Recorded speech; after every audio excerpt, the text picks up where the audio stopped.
Of ரோமோட மொத்த ஸ்டோரியும் short and ஸ்வீட்டாக பார்க்கலாம் வாங்க. இந்த கேமோட ஸ்டார்டிங்கில் பார்பேரியன்ஸ் வந்து ரோம் நாட்டு மேலே வந்து படையெடுத்திருக்காங்க. அப்புறம் நீரோ வந்து பதட்டமாக இருக்கிறாரு. அவன் பார்பேரியன்ஸை பார்த்து பதட்டப்படுறதை விட வேற இன்னொரு ஆளை கண்டு பதட்டப்படுற மாதிரி காட்டுறாங்க. அடுத்ததான் நம்ம ஹீரோ ரோமன் ஜெனரல் மேரியஸ் டைட்டஸை வந்து காட்டுறாங்க. அவர் தான் படைக்கு வந்து தலைமை தாங்கிறாரு. தான் கையில் இருந்த சுருக்கு பைய ஒரு சோல்ஜர்கிட்ட கொடுத்து இது உயரமான இடத்துல இருந்து இது எல்லாத்துக்கும் டிஸ்பிளே பண்ணு, அதுக்கப்புறம் இந்த போர் நமக்கானதான் மாறிடும்னு சொல்கிறான். அதுக்கப்புறம் மேரியஸ் அரண்மனைக்குள்ளே நுழையிறாரு. எம்பரர் நீரோவை பார்க்குறாரு. எம்பரர் நீரோவை சேஃபாக அவருடைய வாலெட்டுக்கு கொண்டு போய் சேர்த்துறாரு. எம்பரர் நீரோ டெமோக்ளியஸ்னு உயிரிழந்து வந்துட்டான் அப்படின்னு சொல்லிட்டு ரொம்ப பதட்டமாகவே இருக்கிறாரு. மனுஷங்க தான் கொள்ளுவாங்க அப்படின்னு மேரியஸ் சொல்கிறான். மற்ற கட்டுக்கதைகள்லாம் நம்ப தேவையில்லை, மூட நம்பிக்கைலாம் நம்ப தேவையில்லை அப்படின்னு மேரியஸ் சொல்கிறான். அப்புறம் தன்னுடைய லைஃப் ஸ்டோரியை பற்றி எம்பரர் நீரோவுக்கு மேரியஸ் சொல்கிறான். 10 வருஷம் பின்னாடி கொண்டு போய் காட்டுறாங்க கதையை. மேரியஸ் தான் ஒரு ரோமன் லீஜனரியாக இருந்ததாகவும் லீஜியன் 2ல சர்வ் பண்ணிட்டு இருந்ததாகவும் சொல்கிறான். அவன் அங்கேருந்து அலெக்சாண்ட்ரியா போகிறதா இருந்துச்சு. போகிறதுக்கு முன்னாடி தான் வீட்டை விசிட் பண்ணிட்டு போயிடலாம் அப்படின்னு சொல்லிட்டு அவன் வீட்டுக்கு வரான். அங்கே வந்து தான் அப்பாவை சந்திக்கிறான். நான் அலெக்சாண்ட்ரியா போகிறதா சொல்கிறான். அது ஒரு நல்ல ஒரு அமைதியான பகுதி, அங்கே போகிறதுனால உங்கள் அம்மா ரொம்ப சந்தோஷப்படுவா அப்படின்லாம் சொல்கிறாங்க. சில பல அட்வைஸஸும் போடுறாங்க. அம்மாவையும் சந்திக்கிறான், வந்து மேற்கொள்கிறான். சண்டம் பயிற்சி முடிஞ்சதுக்கப்புறம் சில அட்வைஸை கொடுத்துள்ளாரு. எம்பரரோட ஆட்சியில் இருக்கிற குறைகள்லாம் பேசிக்கிறாங்க. இப்போ நம்ம ரொம்ப ஆபத்தான காலகட்டத்தில் இருக்கணும், வரக்கூடிய எலெக்ஷன் வந்து எல்லாத்தையுமே மாற்றணும்னு நம்புகிறேன் அப்படின்னு அவங்க அப்பா சொல்லிட்டு இருக்காரு. அதுக்கப்புறம் ஒரு கத்தி எடுத்து மேரியஸ் கிட்ட அவங்க அப்பா காட்டுறாரு. இது உங்கள் தாத்தா எனக்கு கொடுத்த கத்தியை பற்றின சில வரலாறு வந்து சொல்ல ஆரம்பிக்கிறாரு. அவர் என்ன சொல்கிறாருன்னா, டெமோக்ளியஸ்னு ஒரு மிக சிறந்த ஒரு வாரியர் இருந்தால் ஒரு மிகப்பெரிய பேட்டில் அவன் கூட இருந்த கமாண்டர்ஸ் வந்து போராட்டமாக அவனை விட்டுட்டு போயிட்டானுங்க. தனியாக விட்டுட்டு அந்த போரை சந்திக்க நேரிடு. தனி ஒருவனா அந்த போரை சந்திக்கிறான். போரோட இறுதியில் டெமோக்ளியஸ் வந்து கொல்லப்படுறான். கொல்லப்பட்ட டெமோக்ளியஸ் அண்டர்வேல்டுக்கு அனுப்பப்படுறான். நெமசிஸ் த காட் ஆஃப் ரிவெஞ்சும்பாங்க, பழிவாங்கும் கடவுள். இவனுடைய நாமையை பார்த்து அவங்க ரொம்ப கோவப்படுறாங்க. இப்படி ஒரு பிரேவ் சோல்ஜரை இப்படி பண்ணிட்டாங்க அப்படிங்கிறத வச்சு ரொம்ப கோவப்படுது. அந்த கடவுள் அவனுக்கு ஒரு வரம் கொடுத்து அவனை உலகத்துக்கு மறுபடியும் அனுப்புது. அவன் இப்போ எப்படி வரானா, கருப்பு கவசம் அணிஞ்சுக்கிட்டு மிகப்பெரிய கோபக்காரனாகவும் பழி வாங்குற எண்ணத்தோடையும் வரான். தனக்கு துரோகம் செஞ்ச கமாண்டர்ஸ் அத்தனை பேர்த்தையும் கொன்று பழி வாங்குறான். இந்த நிகழ்வுக்கு அப்புறம் எல்லா கமாண்டர்ஸும் இந்த மாதிரி ஒரு கத்தியை எடுத்துக்கிட்டு தான் போகிறாங்க. அந்த கத்தியில் வந்து பார்த்தீங்கன்னா ஒரு பிளாக் செஞ்சுரியின் உருவம் பதிச்சிருக்கும், டெமோக்ளியஸோட உருவமாக கருதப்படுது.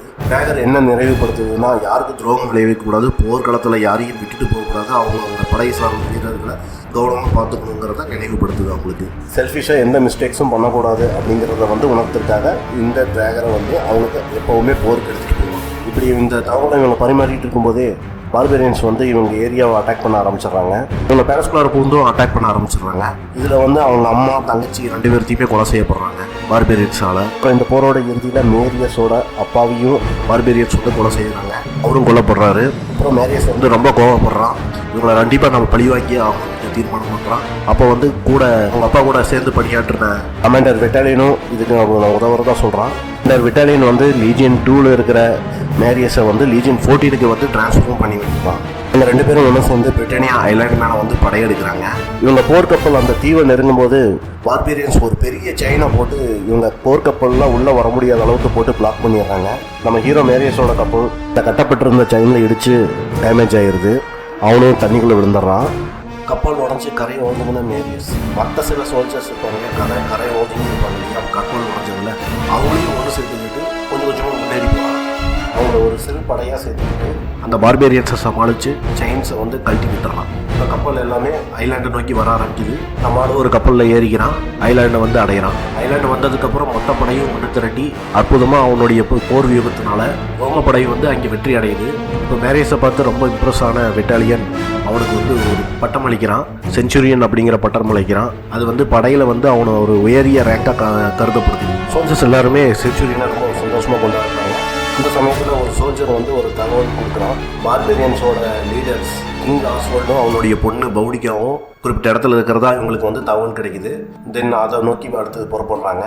கிளம்புனவங்க யார்க் அப்படிங்கிற இடத்துக்கு வந்து ரீச் ஆயிருக்காங்க. இந்த இடத்துல தான் கிங் ஆஸ்வல்டு இருக்கிறதா கருதப்படுது.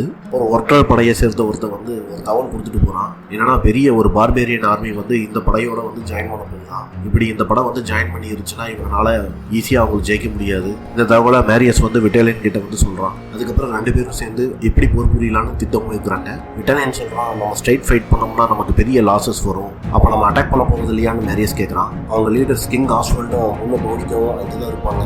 இப்போ நம்ம அவங்கள சிறப்பிச்சிட்டோம்னா நம்ம அந்த பீஸ் ஒப்பந்தம் போட்டுக்கலாம், அமைதி பேச்சுவார்த்தை நடத்தலாம் அப்படின்னு சொல்கிறான். கிங் ஆஸ்வல்டு நமக்கு கீழே மட்டியிட செய்யணும், அவங்கள நமக்கு கீழே வாழ விட்டுக்கலாம் அப்படின்னு சொல்லிட்டு விட்டாலியன் சொல்கிறான். ஆனால் மேரியஸ் வந்து அவங்கள ஆர்டர்லாம் பண்ணக்கூடாது, அவங்கள கொல்லணும், பழி வாங்கணும்னு பேசுகிறான். என்னுடைய பர்சனல் ப்ரிவென்ஸுக்காக நான் நிறைய பேருக்கு பழி கொடுக்க முடியாதுன்னு விட்டாலியன் சொல்லிடுறான். விட்டாலியன் வந்து மேரியஸை வந்து எனிமி கேம்ப் வரை ஓடிவி போய் அவங்கள நலக்குறையை வைக்க சொல்கிறான். குறிப்பாக அவங்க ஆர்ச்சர்ஸை வந்து எலிமினேட் பண்ண சொல்கிறான். அவங்க எலிமினேட் பண்ணணும்னா சிக்னல் கூட நான் மொத்த படையோட வந்து வந்துடுறேன் அப்படிங்கிறது தான் வந்து திட்டமாக திட்டுறாங்க. மேரியஸ் சொன்ன மாதிரி சிங்கிளால் உள்ளே போய் அங்கே இருக்கிற ஆர்ச்சர்ஸில் எலிமினேட் பண்ணிட்டு சிக்னல் கொடுத்துட்றான். மொத்த படையும் உள்ளே வந்துடுறாங்க. இங்கே பவுடிக்காவோட ஒரு சின்ன மேட்சப் ஒன்று நடக்கும். அந்த மேட்சப்பில் வந்து பார்த்தீங்கன்னா மேரியஸ் கிட்டத்தட்ட ஜெயிச்சிட்றான். அந்த நேரத்தில் அவள் அங்கேருந்து எஸ்கேப் ஆயிடுறான். ஒரு மொத்த படையும் சேர்ந்து எல்லாமே கேவுக்குள்ளே போகிறாங்க. கேவுக்குள்ளே தான் கிங் ஆஸ்வல்டு வந்து ஒளிஞ்சிக்கிட்டு இருக்கான். சரண்டர் ஆகுது, இல்லாட்டி உன் பொண்ணை கொண்டுருவேன்னு சொல்லி மேரியஸ் மிரட்டுறான். இதை கேட்டுட்டு கிங் ஆஸ்வல்டு வந்து உடனே சரண்டர் ஆயிடுறான். சரண்டர் ஆன கிங் ஆஸ்வல்டும் பவுடிக்காவையும் எம்பரரோட பையன் பேசிலஸ் முன்னாடி நிறுத்துறாங்க. கமாண்டர் விட்டாலியன் கிட்ட பேசிலஸ் வந்து நீ என்னுடைய படைகள் பார்த்துக்கும், இவங்களை நீ கிளம்புங்க அப்படின்ட்டான். கமாண்டர் விட்டாலியன் குறுக்கிட அதுக்கு பேசிலஸ் என்னுடைய தம்பி கமோடஸ் இன்னும் மிஸ்ஸிங்காக தான் இருக்கான், இவங்க என்னுடைய தம்பியை என்ன பண்ணாங்கன்னு எனக்கு தெரிஞ்சாகணும்னு அவன் சொல்கிறான். இப்படி பேசிகிட்டு இருக்க கிங் ஆஸ்வல்டு இருந்துட்டு பழைய ரோமன் சீஃப் டைம் கிட்ட நாங்கள் ரொம்ப பீஸ்ஃபுல்லாக வாழ்ந்துக்கிட்டு இருந்தோம், இப்போ இருக்கிற சீஃபான கமோடஸ் வந்து ரொம்ப மோசமானவன், எங்கள் அமைதியெல்லாம் போயிருச்சு, இப்போ அவன் அனுபவிச்சுட்டு இருக்கிற கஷ்டம் அதுக்கு அவன் தகுதியானவன், இதுக்கு மேலே என்னை எதுவும் கேட்காதீங்க அப்படின்னு கிங் ஆஸ்வல்ட் சொல்கிறான். அப்போ உனக்கு ஏதோ விஷயம் தெரிஞ்சிருக்குன்னு சொல்லிட்டு பேசிலியஸ் வந்து கிங் ஆஸ்வல்ட்டை மிரட்டுறான். சொல்லுன்னு சொல்லி அவன் பொண்ணை கொல்ல போகிறேன் அப்படின்லாம் சொல்லி மிரட்டுறான். கடைசியாக கிங் ஆஸ்வல்ட் வந்து கமோடஸ் எங்கே இருக்கான்னு சொல்கிறான். கமோடஸை இன்னொரு கிங்க கிட்ட ட்ரேட் பண்ணிட்டு தான் சொல்கிறான். அவன் அந்த செவர்களுக்கு பின்னாடி ஒரு நார்தர்ன் லேண்டில் இருக்கிறதா சொல்கிறான். பேஸ்லெஸ் கமாண்டர் விட்டாலியன் கிட்ட ஆர்டர் போடுறான், போய் தம்பியை காப்பாற்றி கூட்டிகிட்டு வர சொல்லி. இப்போ கிங் ஆஸ்வல்டு இருந்துட்டு அங்கே கொம்பு வச்ச மனுஷங்க இருக்கிறதாவும் சில அரக்கர்கள் இருக்கிறதாவும் சொல்கிறான். அங்கே போனவங்க கொஞ்சம் பேர் தான் திரும்பி வந்திருக்கிறதா சொல்கிறான். இப்போ கமாண்டர் விட்டாலியனோட மொத்த படையும் நார்தர்ன் லேண்டை நோக்கி பயணம் செய்ய ஆரம்பிச்சிட்டாங்க. எம்பரர் பையன் கமோடஸை தேடி விட்டாலியனும் மாரேஸும் அவங்க படையோட கிளம்பிட்டாங்க.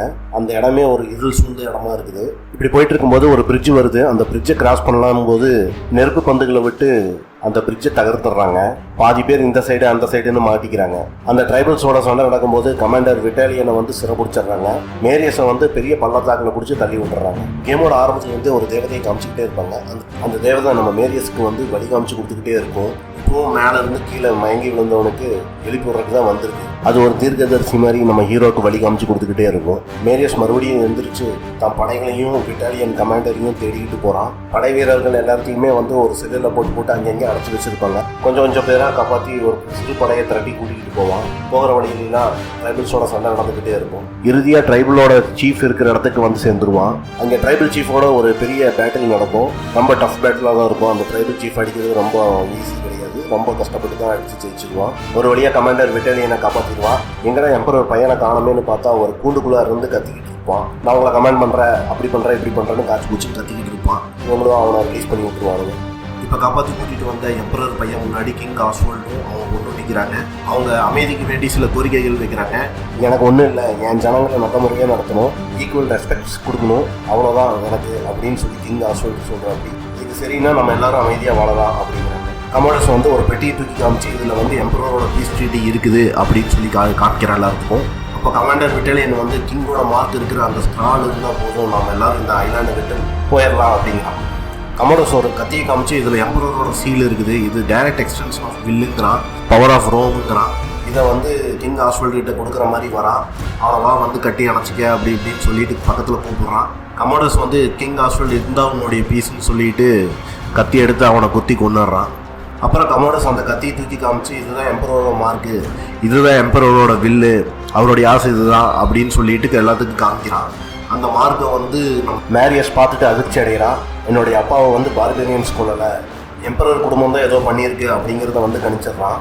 ஜனங்களை பார்த்து கமோடியஸ் வந்து எனக்கு கீழே எல்லாரும் முட்டி போடுங்க, நீங்கள் எல்லாரும் எனக்கு அடிங்க அப்படின்னு சொல்லி கத்துறான். கத்தியை தூக்கி எறிகிறான் கீழே. பவுடிக்கு அந்த கத்தியை எடுத்து கமோடஸை கொண்டு பார்க்குறான். அப்போ வந்து கமோடஸ் கூட இருக்கிறவன் முதுகில் கையை வச்சு இது சரியான நேரம் இல்லை அப்படின்னு அவங்ககிட்ட சொல்கிறான். அவன் முதுகில் கையை வைக்கும்போது முதுகில் பார்த்தீங்கன்னா ஒரு சக்தி மாதிரி உருவாகுது. இவ்வளோ அதை கேட்டுட்டு தப்பிச்சு அங்கேருந்து ஓடிடுறான் பவுடிக்கு. அவங்க நாட்டு அரசனை கொன்னதுனால அவங்க இருக்கிற ஜனங்கள்லாம் வந்து கொந்தளிச்சு கல்லெடுத்து கமோடஸ் மேலே அடிக்க ஆரம்பிச்சிடுறாங்க. இப்போ இவ்வளோ பெரிய கலவரம் ஆனதுனால உடனடியாக இந்த ஐலாண்டை விட்டு நம்ம எல்லாரும் வெளியே போய் ஆகணும்னு முடிவு எடுக்கிறாங்க. ரோமன்ஸ் யாரும் இங்கே இருக்க வேண்டாம், எல்லாத்தையும் பாதுகாப்பாக கூட்டிகிட்டு போகணும் அப்படின்னு சொல்லிட்டு கமாண்டர் விட்டாலியனும் மேரியஸும் தயாராகிறாங்க. பார்பேரியன்ஸோட பெரும்படை வந்து போருக்கு வராங்க. ஊருக்குள்ளே வந்த படையெல்லாம் சமாளிச்சுக்கிட்டு மேரியஸ் வந்து கோர்ட் ஹவுஸ் நோக்கி நகர்றான். மேரியஸ் கோர்ட் ஹவுஸில் வந்து விட்டாலியனை சந்திக்கிறான். விட்டாலியன் வந்து எவர்கிட்ட வந்து நம்ம லாஸ் பண்ணிட்டோம், இப்போ நம்ம முடிஞ்ச அளவுக்கு நம்ம மென்ஸ் எல்லாத்தையுமே வந்து 6 வழியாக கூட்டிகிட்டு போகணும், அது ஒன்று தான் வழி இப்போ இருக்குது, மற்ற வெளியெல்லாம் க்ளோஸ் ஆயிடுச்சு அப்படிங்கிறான். மேரியஸ் வந்து ரோமோட வார்ஷிப்பை நம்ம இப்போ யூஸ் பண்ணிக்கலாம், பார்பேரியன்ஸ் என்ன அது மேலே தூக்கி யூஸ்னாலும் அது தாங்கும், இல்லை நம்ம வேறு கோட்ஸுக்கு தான் போய் ஆகணும், கமோடஸ் வந்து வார்ஷிப் அவங்க எடுத்துகிட்டு போயிட்டான் அவனுடைய காட்ஸோட, தான் முதல் நாளாக இங்கேருந்து தப்பிச்சு போனாங்க, உமன்ஸ் சில்ட்ரன்ஸ் எல்லாத்துக்குமே விட்டுட்டு ஓடி போயிட்டானுங்க அப்படின்னு வந்து விட்டாலியன் சொல்கிறான். எல்லாரும் தப்பிச்சு போனதுக்கப்புறம் நம்ம கடைசி போட்டு தப்பிச்சு போய்க்கலான்னு வந்து விட்டாலியன் சொல்கிறான். கமோடஸை பற்றி செனட்டில் கம்ப்ளைண்ட் பண்ணணும் அப்படின்னு சொல்லி சொல்கிறான். கண்டிப்பாக பண்ணலாம் அப்படின்னு சொல்லிட்டு விட்டாலியனும் அப்படின்னு ஆமாம். கடைசியாக ரிவர் சைடு வந்துட்டானுங்க. அந்த ஒரே ஒரு போட் மட்டும் தான் இருக்குது. பார்பேரியன்ஸும் ரொம்ப கிட்ட நெருங்கி வந்துட்டானுங்க. விட்டாலியன் வந்து மேரியஸ் கிட்ட நீ போ, நான் பார்த்துக்கிறேன், நான் அவங்கள ஹோல்ட் பண்ணுறேன், எல்லாரும் கிளியர் பண்ணுறது இருக்கும் அப்படின்னு வந்து விட்டாலியன் சொல்கிறான். மேரியஸ் வந்து நீ போ, நீ வாழணும், கனெக்ட் வந்து நீ சொல்கிறத கேட்பாங்க, ஏன்னா நீ தான் கமாண்டர், நீ போகணும், உயிரோடு இருக்கணும் அப்படின்னு வந்து மேரியஸ் சொல்கிறான். இப்போ மொத்த படையும் சமாளிக்கிறதுக்கு ஒரே ஆளாக மேரியஸ் கிளம்பிட்டா, தனி ஒருவனா. இது ஒரு சரியான ஹீரோயிக் மூமெண்ட்டாக இருக்கும் கேமில். சண்டையோட முடிவில் கப்பல் கிளம்பி போயிடுது. கப்பல் கிளம்பி போனோன்னா இவன் கொஞ்சம் அப்படியே சடைஞ்சு உட்காந்துடுறான். அதுக்கப்புறம் கடைசியாக ஒரு மோத போகிறான். அவனுங்க அடித்து தூக்கி வீசிடுறானுங்க தண்ணிக்குள்ளார. மேரியஸ் விழுந்ததும் கமடஸ் கூட இருக்கிறவங்க வந்து எட்டி பார்க்குறான். கரெக்டாக அந்த தேவதையும் அந்த டைம் வருது. இவன் கம்மனு திரும்பி போயிடுறான். தேவதை வந்து ஒரு கத்தியை தூக்கி தண்ணிக்குள்ளே போடுது. அப்படியே ஒரு ஃப்ளாஷ்பேக் மாதிரி எல்லாமே ஒரு ரிமைண்ட் ஆகுது. அந்த கத்தி போய் அப்படியே நம்ம மேரியஸ் கையில் வந்து விழுகுது. மேரியஸ் வந்து டவுட்லீஸாக உயிரிழந்து வரணும் அப்படிங்கிற மாதிரி காட்டுறாங்க. அவன் திருப்பி உயிரிழந்து வரான், இனி ரிவெஞ்ச் ஸ்டார்ட்டுங்கிற மாதிரி காட்டுறாங்க. யார்க் நகரத்துலேருந்து மேரியஸ் வந்து சொந்த வீட்டுக்கே திரும்பி வரான். சொந்த ஊருக்கு வந்து பார்க்கும்போது அங்கே மேக்ஸிமம் எல்லாமே அழிஞ்சு போய் கிடக்கு. நிறைய ஜனங்க கொத்து அழிஞ்சு போய் கிடக்குறாங்க. நிறைய பேர்த்த கட்டி தூக்கில் தொங்க விட்டுருக்குறாங்க. எம்பரர் டாக்ஸ் சில பேர் ஒரு பொண்ணுகிட்ட தப்பாக நடந்துக்க முயற்சி பண்ணுவாங்க. மேரியஸ் அவங்களை அடித்து தம்சம் பண்ணிடுறான். அதில் ஒருத்தர் தப்பிச்சு போய் காட்ஸ் எல்லாத்தையும் அலர்ட் பண்ணிடுறான். இந்த ஏரியா லீஜனர் ஹெட் வந்து நம்ம ஆளுகளெல்லாம் கொண்டுட்டுருக்குறான்னு சொல்லிட்டு எல்லாரும் மேரியஸை வந்து தேட ஆரம்பிக்கிறாங்க. சரி, நீ நம்ம ஸ்ட்ரீட்ஸ் வழியாக போனால் மாட்டிக்குவோன்ட்டு வேறு வழியில் சுற்றி அவங்க வீட்டுக்கு போகணும்னு முடிவு எடுக்கிறான். போகிற வழியில் 49-50ன்னு போர் வீரர்கள் வந்து ஜனங்களை கொண்டு தூக்கி வீசிட்டு இருக்கிறாங்க. அப்படியே ஒரு வழியாக அவன் வீட்டுக்கு போய் சேர்றான். அவனுக்கு அவன் ஃபேமிலியோட நினைவுகள் வருது.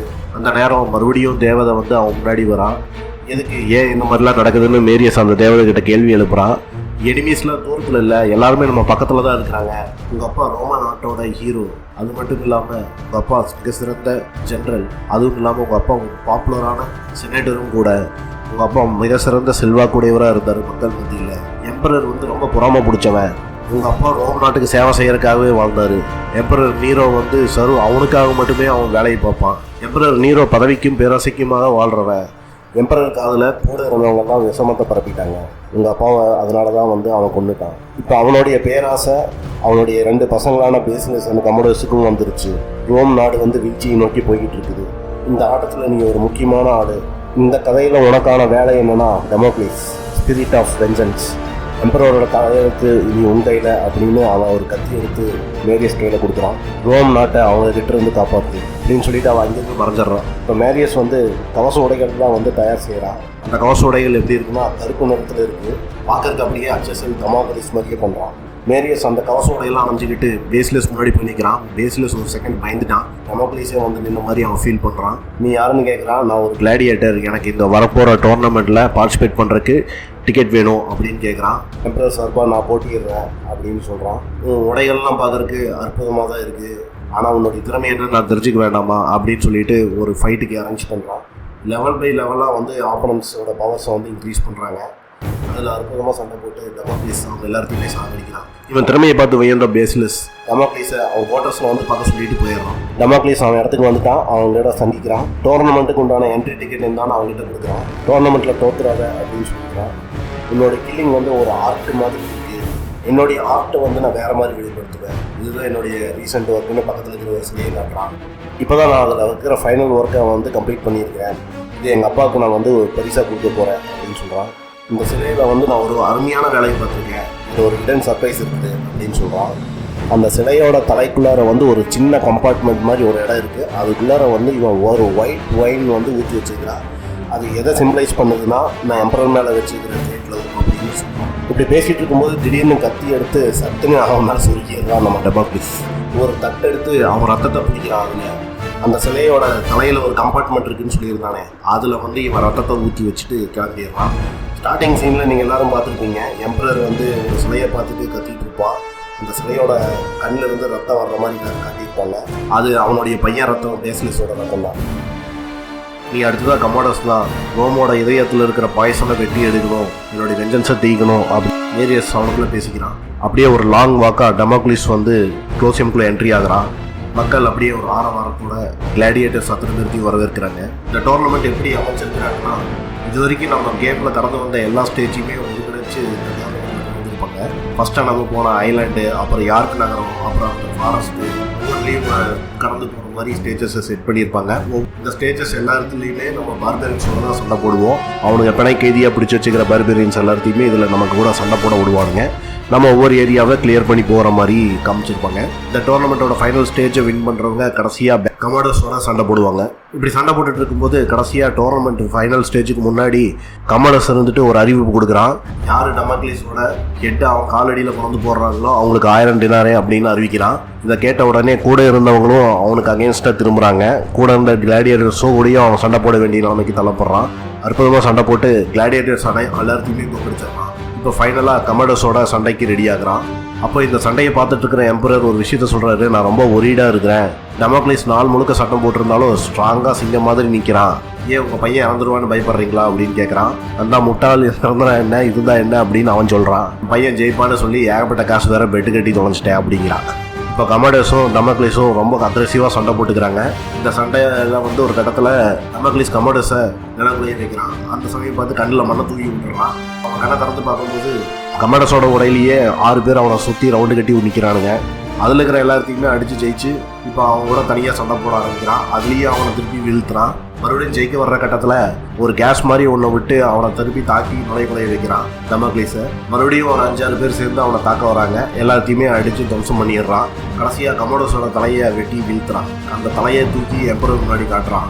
எம்பரருக்கு அறையோல் விடுறான். அடுத்து நீ தான் அப்படின்னு சொல்லிக்கிட்டு இதை கேட்ட எம்பரர் சோல்ஜர்ஸுக்கெல்லாம் வந்து ஆர்டர் போட ஆரம்பிச்சிடறான். அவனை கொல்லுங்க, அவனை பிடிங்கன்னு சொல்லிக்கிட்டு அந்த சோல்ஜர்ஸ் எல்லாத்தையுமே அடிச்சு கொடுத்துட்டு அவன் தப்பிச்சு முடியும். இப்போ அவன் தப்பிச்சு வெளியே வந்தோடனே விட்டாலியனை சந்திக்கிறான். விட்டாலியன் நீ தான் எனக்கு தெரியும், உன்னுடைய ஃபைட்டிங் ஸ்டைலை பார்த்தோன்னே நான் கண்டுபிடிச்சிட்டேன். அவன் சீக்கிரமே இந்த இடத்த காலி பண்ணணும்னு விட்டாலியன் மேரியஸை வந்து கூட்டிகிட்டு போயிடுறான். விட்டாலியன் வந்து செனட் வந்து ஒரு வேலைக்காக ஆள். நான் பிரிட்டன் படைகளை பற்றி வார்ன் பண்ணேன். அவன் வந்து நம்ம பேச்சு காது கொடுத்தே கேட்கல. கமாடோஸ் படைகளை பின்வாங்கி கூப்பிட்டு வந்ததுனால பார்பேரியன் ஆர்மி இப்போ வந்து ஈஸியாக நம்மளை நெருங்கி வந்துட்டாங்க, நெருங்கி வந்துகிட்டு இருக்கிறாங்க. பிரிட்டன்ஸான மேரியஸ் கேட்குறான். ஆமாம் அப்படின்னு விட்டாலியன் சொல்கிறான். அந்த படம் வந்து இப்போ 10 மடங்கு அதிகமாயிருச்சு அப்படிங்கிறான். யாரெல்லாம் ரோமுக்கு அகைன்ஸ்டாக இருக்கிறாங்களோ அவங்க மொத்த பேரும் இப்போ கூட்டணி போட்டுட்டாங்க அப்படிங்கிறான். ஈவன் ரொம்ப தொலைதூரத்தில் இருக்கிற ட்ரைப்ஸ் கூட அவங்க ஆர்மியை நம்ம கூட போர் புரியறதுக்காக அனுப்பிச்சி வச்சுருக்காங்க அப்படிங்கிறான். எம்பரரும் கமாடோஸும் நிறைய எனிமிகளை வந்து சம்பாதிச்சு வச்சுட்டாங்க. இப்போ இந்த நீரோ ரூலில் நம்ம எவ்வளோ வீக் ஆகிட்டோன்னு பார்த்தியான்னு விட்டாலியன் சொல்கிறான். ட்ரைப்ஸ் நம்மளை அழிக்க நினைக்கிறாங்க. கமாடோஸ் போனதுனால இப்போ என்ன தான் கமாண்டிங் பொசிஷனில் போடுவாங்க. எனக்கு ரோமை காப்பாற்றுறதுக்காக என்னுடைய பெஸ்ட் மென் வந்து எனக்கு தேவைப்படுறான். இதை அரினாவில் ஃபைட் பண்ணிட்டு இருக்கேன்னு தெரிஞ்சோன்னே நான் இதை ரெடி பண்ணி வச்சுட்டேன் அப்படின்னு சொல்லிட்டு அவனுடைய கவச உடைகளை வந்து காட்டுறான். இப்போ மேரியஸ் இருந்துட்டு நான் முதல்ல எம்பரரை வந்து பழிவாங்குவேன் அப்படின்னு சொல்கிறான். நீ பழிவாங்குவியாமா, ஆனால் இப்போ நம்ம ரோமை காப்பாற்றுறது தான் முதல் கடமையாக இருக்கணும் அப்படிங்கிறான். உங்கள் அப்பாவுக்காக சண்டை போடு, உங்கள் லீஜியனுக்காக சண்டை போடு, உங்கள் ரோமுக்காக சண்டை போடு அப்படின்னு சொல்லிட்டு அவனை மோட்டிவேட் பண்ணுறான். சரின்னு பழிவாங்கிறத தள்ளி வச்சுட்டு இணைந்த கைகள் மாதிரி 2 பேர் இணைஞ்சு போருக்கு தயாராகிட்டானுங்க. இப்போ இறுதி போர் ஆரம்பிச்சிருச்சு. பார்பேரியன் சிட்டிக்குள்ளே புந்துட்டானுங்க. இப்போ காமிக்கிற இந்த வழியாக தான் மொத்த படையும் உள்ளே வந்தாகணும். இதை வச்சு திட்டம் தீட்டுறாங்க மேரியஸும் விட்டாலியனும். அவங்க ஆயிரக்கணக்கான பேர் இருந்தாலும் இந்த ஒரு வழியாக தான் வந்தாகணும். அவங்கள இங்கேயே நம்ம தடுத்து நிறுத்தி சமாளிப்போம், இது நமக்கு அட்வான்டேஜ் அமையும் அப்படின்னு பிளான் பண்ணுறாங்க. இப்போ மொத்த பார்பேரியன்ஸும் உள்ள நுழைச்சிட்டானுங்க. லைனை வந்து ஸ்டடி பண்ண சொல்கிறான். அட்டாக் வராங்க. ஆர்ச்சர்ஸ் எல்லாருமே ரொம்ப எரிய ஆரம்பிச்சிட்டானுங்க. இந்த சண்டைக்கு மத்தியில் ரோமன்ஸ் டிஃபென்ஸ் லைன்ஸ் மேலே நெருப்பு பந்து வந்து விழுந்துருது. டிஃபென்ஸ் லைன்ஸ் வந்து உடையுது. இதை பார்த்த விட்டாலியன் நாம வந்து களத்தில் இறங்கி தான் இவங்களை ஹோல்ட் பண்ணி ஆகணும், இவங்களை தடுத்து நிறுத்த முடியாது அப்படிங்கிறான். சரி நான் போகிறேன் அப்படின்னு சொல்லிட்டு மேரியஸ் சொல்கிறான். இந்த டைம் நான் களத்தில் இறங்குறேன்னு விட்டாலியன் சொல்கிறான். எல்லா கிரெடிட்ஸும் எல்லா டைமும் நீயே எடுத்துக்க முடியாது, இந்த டைம் நான் வந்து நாட்டுக்காக நான் களத்தில் இறங்குறேன் அப்படின்னு சொல்லி விட்டாலியன் களத்தில் இறங்குறான். விட்டாலியன் சண்டை போட்டுட்டு இருக்கும்போது பவுடிக்கா ஆக்ரோஷமாக யானையில் என்ட்ரி கொடுக்குறா. அந்த நேரம் விட்டாலியன் ஒரு பெரிய ஈட்டி எடுத்து யானையோட கண்ணிலேயே சொருகிறான். யானை மடியுது, பவுடிக்காவும் கீழே விழுகிறா. பவுடிக்கா வந்து இறந்து போன மாதிரி அப்படியே நடிச்சு கீழே படுத்து கிடக்கிறா. பக்கத்தில் போன விட்டாலியனை அப்படியே சடனாக எந்திரிச்சு தாக்குறா. இப்போ 2 பேரும் நேருக்கு நேர் சந்திக்கிறாங்க, சண்டையிடுறாங்க. வேரியஸ் விட்டாலியனால் சமாளிக்க முடியாதுன்னு சொல்லிட்டு நம்ம எப்படியாவது அவனை போய் உதவணும்ட்டு கிளம்புறான். வேரியஸ் வந்து சேர்றக்குள்ளார பவுடிக்கா விட்டாலியனை கொண்டுடுறான். அப்போ சரியா ஒரு நெருப்பு பந்து வந்து விழுகுது. வேரியஸ் வந்து மயக்கமாயிடுறான். மறுபடியும் கண் முழிக்கும் போது தேவதை வந்து அவன் கண் முன்னாடி வருது. என்னோட இலக்கு வந்து உனக்காக இன்னும் காத்துக்கிட்டு இருக்கும். மேரியஸ் கேட்குறான், நான் எப்படி ரோமோட வீழ்ச்சியை வந்து தடுத்து நிறுத்துறதுன்னு கேட்குறான். அந்த தேவதை வந்து பூவை எடுத்து காமிச்சு ஒவ்வொரு எதெல்லாம் பிடுங்கி டைம் வேஸ்ட் பண்ணாத, அலையவே வெட்டிடு அப்படின்னு சொல்லி ஒரு அறிவுரை கொடுக்குறா. கேட்ட மேரியஸ் வந்து பவுடிக்காவோட தலையை வெட்டணும்னு புரிஞ்சுக்கிறான். பவுடிக்கா வந்து யானை மேலே போயிட்டு இருப்பான். மேரியஸ் வந்து ஒரு கிராஸ் பவு எடுத்து யானையை தாக்குறான். பவுடிக்காவும் யானையும் 2 சரிஞ்சு விழுகுறாங்க. அப்புறம் பவுடிக்கா கூட 1-on-1 ஃபைட் நடக்குது. ரொம்ப அக்ரெசிவாக 2 பேரும் மோதிக்கிறாங்க. யுத்தத்தோட முடிவில் பவுடிக்காவை வந்து வீழ்த்துறான் மேரியஸ். அப்போ கடைசி நேரத்தில் பவுடிக்கா சொல்லுவான், மேரியஸ் சன் ஆஃப் ரோம், நீயும் நானும் வேற இல்லை, 2 பேரும் ஒரே மாதிரி தான். காலம் நம்ம 2 பேர்த்தையுமே பகையாளி ஆக்கிடுச்சு. இன்னொரு லைஃப் இருந்தால் ஒன்று சேரலாம், ஒரு வேளை இன்னொரு லைஃப் இருந்தா அப்படின்னு சொல்லி மேரியஸ் சொல்கிறான். கொல்ல வருவா, மனசு வராது, ரோமன்னு பவுடிக்கா கேட்குறான். கடைசியாக அவள் தலையை வந்து மேரியஸ் வெட்டிடுறான். அப்படியே ஃப்ளாஷ்பேக் மாதிரி காட்டுறாங்க. ஆரம்ப கட்டத்தில் நமக்கு ஒரு சீன் காமிச்சிருப்பாங்க. ஒரு சுருக்கு பையை எடுத்து மேரியஸ் வந்து ஒரு சோல்ஜர்கிட்ட கூப்பிட்டு கொடுத்துருப்பான். உயரமான இடத்துல நின்று பார்பேரியன்ஸ் இடத்துக்கு காட்டு, நம்ம போர் வந்து நம்ம ஜெயிச்சிருவோம்னு சொல்லியிருப்பான். அது இப்போ நமக்கு திருப்பி காட்டுறாங்க. இப்போ ஃப்ளாஷ்பேக் வந்து கம்ப்ளீட்டாக முடியுது. மேரியஸ் வந்து எம்பரர் கூட சேம்பரில் இருக்கிறான். எம்பரர் கேட்குறான், இப்போ நீ என்னை ப்ரொடெக்ட் பண்ண வரலையா அப்படின்னு கேட்குறான். இப்போ அடுத்தது என்னென்னு எம்பரர் கேட்குறான். நீ என் மொத்த குடும்பத்தையும் அழைச்சிருக்கிறேன், ரோம நாட்டையே சீரழிச்சிருக்கிறேன். இப்போ நடந்துட்டு இருக்கிற போர் எல்லா கொலைகளுக்கு எல்லாத்துக்கும் உன்னுடைய பொறாமை தான் காரணம்னு சொல்கிறான். மேரியஸ் வந்து கொல்ல போவான். அப்போ எம்பரர் வந்துட்டு, நான் என் கத்தியால் நானே தான் சாகணும் அப்படின்னு ஆட்கள் சொல்லியிருக்கு, நீ கடவுளோட கோபத்துக்கு ஆளாயிருவேன் அப்படிமா, உன் கையில் இருக்கிற கத்தி கூட நானே இறந்துடுறேன் அப்படிங்கிறான். சரின்னு சொல்லிட்டு கத்தி அவங்ககிட்ட தூக்கி போடுறான். டக்குனு எம்பரருக்கு ஒரு விஷயம் ஞாபகத்துக்கு வருது. நீ சொன்ன பார்பேரியன்ஸ் வந்து டிஃபீட் ஆகிட்டாங்கன்னு கதையில் டோரை தட்டிட்டு இருக்கிறது வந்து பார்பேரியன்ஸ் கிடையாது, என்னுடைய படைகள் தான். உடனே அவன் கத்த ஆரம்பிச்சிடறான். காட்ஸ் காப்பாற்றுங்க, டெமோக்ரேஸ் இங்கே தான் இருக்கிறான்னு கத்த ஆரம்பிச்சிடறான். மேரியஸ் வந்து அந்த இடத்துல டிஸ்ட்ராக்ட் ஆகிறான். அதை பயன்படுத்தி எம்பரர் தப்பிச்சு ஓடுறான். அவனை துரத்திக்கிட்டே மேரியஸ் பின்னாடியே போகிறான். அப்போ எம்பரர் கூட இருக்கிறவன் வந்து மேரியஸ் கூட பேசுகிறான். அவன் உயரமாக மாறுறான். அவன் ஒரு கெட்ட சக்தி மாதிரி காட்டுறாங்க. வந்துட்டு இருக்கிற அத்தனை பிரச்சனைக்கும் மூல காரணம் இவனை மாதிரி தான் தெரியுது. உங்கள் அப்பாவை கொலை பண்ணது எல்லா காரணமும் இவன் தான் பண்ணி வைக்கிறான். லியோனஸ் இறந்துட்டான்னு சொல்லி எம்பரர்கிட்டையும் இந்த கத்தியை அவன் தான் காமிச்சிருக்கான். இந்த கத்தி வந்து எம்பரர்கிட்ட இருக்கிற மாதிரியும் அவன் பண்ணியிருக்கான். இப்படி பண்ணன்னு மேரியஸ் கேட்குறான். இந்த ரோமா நாட்டையும் இந்த முட்டாள் நாகரிகத்தையும் அழிக்கிறதுக்காக தான் இப்படி பண்ண அப்படிங்கிறான். அந்த நேரம் பார்த்து எம்பரர் ஆளுங்க அப்படியே கத்தியை தூக்கிட்டு பின்னாடியே வந்து மேரியஸை குத்த வருவான். அந்த தேவதை கரெக்டாக மேரியஸ் அப்படின்னு சொல்லுவோம். அதுக்குள்ளே எம்பரர் வந்து மேரியஸை குத்திடுவான். நீங்கள் மார்டல்ஸ் ஒரு கேம் விளையாடுங்க, நாங்கள் கடவுள், நாங்கள் ஒரு கேம் விளையாடுவோம் அப்படின்னு அவன் சொல்கிறான். மார்டல்ஸுங்கிறவங்க உயிர் வாழ்கிறவங்க, கேம்ஸ்க்குன்னு ஒரு ரூல்ஸ் இருக்குன்னு தேவதை சொல்லுது. இது கடவுளுக்கு மத்தியில் நடக்கிற சண்டை மாதிரியும் கொண்டு வந்து காட்டுறானுங்க. குத்து வாங்கினதுக்கப்புறம் எந்திரிச்சு எம்பரரை தேடிக்கிட்டே மேரியஸ் வந்து போயிட்டே இருக்கிறான். போகிற வழியில் அங்கங்கே மறைஞ்சிருந்து காட்ஸில் வந்து தாக்குறாங்க. ஒவ்வொருத்தரையாக சமாளிச்சுக்கிட்டு அப்படியே கொஞ்சம் கொஞ்சமாக முன்னேறிக்கிட்டே போய்கிட்டே இருக்கிறான். ரொம்ப அளவுக்கு அதிகமான தாக்குதலுக்கு உள்ளாகிறான் மேரியஸ். ஃபைனலாக எல்லாத்தையும் கொண்டு போட்டுட்டு எம்பரர்கிட்ட நெருங்குறான். 2 பேரும் பேலஸோட உயரமான இடத்துல இருக்கிறாங்க. அப்படியே அவன் கத்தி கேடயம்லாம் தூக்கி போட்டுட்டு ஓடி வந்து எம்பரரை அப்படியே ஒரு முட்டி உயரமான இடத்துல வந்து கீழே விழுகிறான். அப்படியே எம்பரர் வந்து அவனுடைய சிலையில் இருக்கிற கத்திலேயே குத்தி செத்து போயிடுறான். சொன்ன மாதிரி அவன் கத்தியாலேயே அவன் செத்து போயிடுறான். மேரியஸ்க்கு ரொம்ப பலமான அடிப்படுது. தேவதை அந்த இடத்துல வருது. தேவதையை கடைசியாக அவன் எந்திரிச்சு பார்த்துட்டு அப்படியே அவன் உயிர் போயிடுது. 2 கடவுளும் நேருக்கு நேர் அப்படியே பார்த்துக்கிறாங்க. எதுவும் பேசிக்காமல் அப்படியே நக்கலை ஒரு பார்வை பார்த்துட்டு அப்படியே திரும்பி போய்க்கிறாங்க. பானங்கள் கிடக்குது. ரோம் நல்லபடியாக திரும்பி மீளுது. நாகரிகம் நல்லா வளர்ச்சி அடையுது. போற்றப்படாத ஒரு ஹீரோவாக நம்ம மேரியஸ் வழங்குறாருன்னு சொல்லி அவர் சிலையை காமிச்சு அப்படியே இந்த கதையை முடிக்கிறாங்க. நன்றி, வணக்கம். கதை சொன்ன விதம் எப்படி இருந்துச்சு அப்படிங்கிறத கமெண்டில் சொல்லுங்கள். கேம் டீட்டெயில்டாக பார்க்கணுன்னு நினைக்கிறவங்க 9 எபிசோட்ஸ் நம்ம போட்டிருக்கிறோம். சேனலில் இருக்குது, பார்த்துக்குங்க. மறக்காமல் லைக் பண்ணுங்கள், ஷேர் பண்ணுங்கள், கமெண்ட் பண்ணுங்கள், சப்ஸ்கிரைப் பண்ணுங்கள். Thank you guys. பாய். அடுத்த கதையில் சந்திக்கலாம்.